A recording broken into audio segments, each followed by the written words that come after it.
พวกเขาคืออาชามันตราดินแดนที่มีแต่ผู้กล้าถึงแม้ชีวิตจะลำบากเลยเท่าใด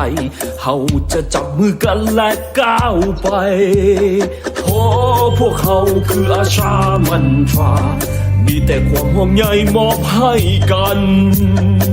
บ่มีสิ่งใดจะแยกเขาออกจากกันได้ตราบใดที่ใจเขายังมั่นคงในศรัทธาโอ้พวกเขาคืออาชามันตราดำเนินชีวิตด้วยความหวังเส้นทางที่ไปจะมืดมิดไล่เพียงใดเขาจะนำพาแสงสว่างไปที่นั้นโอ้พวกเขาคืออาชามันตราดินแดนที่มีแต่ผู้กล้าถึงแม้ชีวิตจะลำบากไม่เท่าใด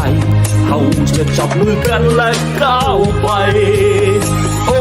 พวกเขาคืออาชามันตราดำเนินชีวิตด้วยความหวังเส้นทางที่ไปจะมืดมิดไล่เพียงใดเขาจะนำพาแสงสว่างไปที่นั้น